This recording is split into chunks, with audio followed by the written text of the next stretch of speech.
Hi, this is Mardy once again and welcome to my channel.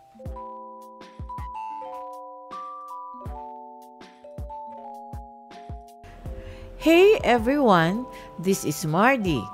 If you're a fan of timeless music and legendary voices, then today's vlog is definitely for you.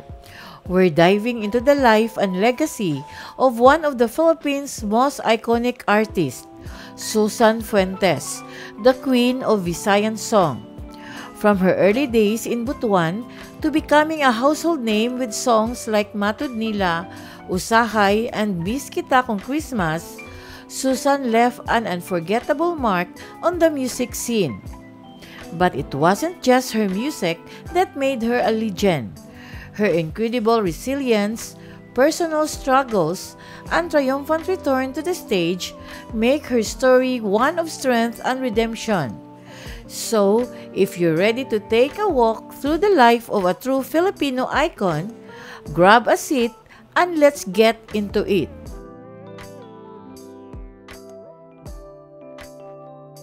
If you are new to my YouTube channel, please don't forget to like, comment, and subscribe.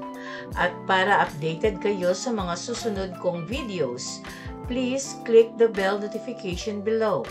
At sana po, don't skip the ads and please watch until the end of my video.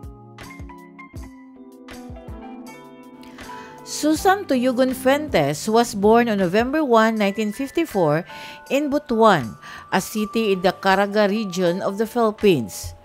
Raised in a musical environment, Fuentes demonstrated her talent at an early age. By the time she was 5 years old, she was already participating in local amateur singing contests. Her early passion for music and performance led to her being featured in Bisaya Magazine during her high school years at Agusan National High School, where she was praised for both her talent and beauty. Sa pagtatapos ng high school, lumipat si Fuentes sa Maynila upang ituloy ang kanyang mga pangarap sa musika, na minarkahan ang pagsisimula ng kanyang professional na karera. In 1977, Fuentes received her big break in the musical industry, marking the beginning of a prolific career. She became known for her sultry and emotional vocal style, which resonated deeply with her audience. Partikular na kinilala si Fuentes para sa kanyang mga pagtatanghal ng mga katutubong awiting Bisaya, na marami sa mga ito ay nagtampok ng estilong musical na naimpluwensyahan ng Latin. Her voice and captivating performances led to her earning the title Queen of Visayan Songs. She achieved widespread success with several iconic songs such as Matud Nila, Gimingaw Ako, Usahay, Rosas Pandan, and Miss Kita Kung Christmas. Fuentes' ability to seamlessly blend Visayan, Tagalog, Ilocano, and Hiligaynon languages in her music earned her a place in the hearts of fans across the Philippines. Noong huling bahagi ng dekada 70 at unang bahagi ng dekada 80s, naglabas siya ng ilang matagumpay na album, kabilang ang awitong Bahandi at mga awiting Walang Kupas, na lalong nagpatibay sa kanyang katayuan sa eksena ng musikang Pilipino.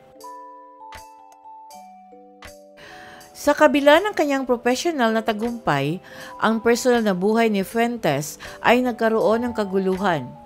In the 1980s, she entered into a relationship with a man named Darl who was already married. The affair resulted in 2 children, but the relationship soon turned destructive. Fuentes struggled with addiction to drugs and tobacco, which significantly impacted her personal life and career. Her partner eventually left her, taking their children with him, and Fuentes became estranged from them for many years. Noong unang bahagi ng 2000, si Fuentes ay naharap sa malalang isyu sa kalusugan. kabilang ang pinsala sa kidneys na naging dahilan upang siya ay sumailalim sa isang kidney transplant noong 2002. However, her physical and emotional struggles did not stop her love for music. In the late 2000s, Fuentes made a comeback to the music industry, encouraged by her longtime friend and fellow singer Dulce. She performed alongside notable Filipino artists such as Pilita Corrales and Dulce herself in 2010. Pagmamarka ng kanyang pagbabalik sa entablado pagkatapos ng matagal na pahinga. She also made a guest appearance on the popular Filipino variety show Walang Tulugan with the Master Showman in June 2010. Despite her renewed presence in the industry, Fuentes' health continued to deteriorate. She was diagnosed with colon cancer, which required long-term hospital care. In August 2012, a benefit concert called Usahay, A Moment for Susan, was organized by Dulce to help with Fuentes' mounting medical expenses. The event brought together numerous Filipino artists who performed in tribute to the Queen of Visayan songs. Noong March 2013, ginawa ni Fuentes ang kanyang huling palabas sa telebisyon sa magpakailanman ng GMA Network, kung saan nagmuni-muni siya sa kanyang buhay, pakikibaka at pag-asa para sa pagkakasundo sa kanyang mga anak na nawalay. Ang kanyang determinasyon na makita silang muli at ayusin ang kanilang relasyon ay isa sa kanyang huling hiling. Susan Tuyugon Fuentes passed away on September 7, 2013 after a long battle with colon cancer. She had been hospitalized at the National Kidney and Transplant Institute for an extended period before her death. Her passing marked the end of an era for Visayan music, as she had been one of its most beloved and influential figures.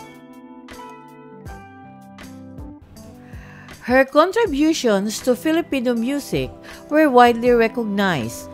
An tribute event was held by the JRG Halad Foundation on September 30, 2013 to honor both Fuentes and the late Cebuano maestro Mel Villarreal, who also passed away that month.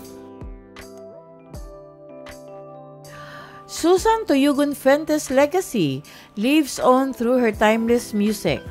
Known as the Queen of Visayan songs, her powerful voice and unforgettable performances continue to inspire generations of Filipino musicians and fans alike. Though her personal life was fraught with struggles, her artistry and dedication to her craft left an indelible mark on the Philippine music industry. She is remembered not only for her talent, but also for her resilience and the love she shared through her music. Her enduring influence can still be felt in the hearts of those who grow up listening to her songs, as well as in the ongoing celebration of Visayan music across the Philippines. Thank you very much for watching. And according to Brian Tracy, your life only gets better when you get better.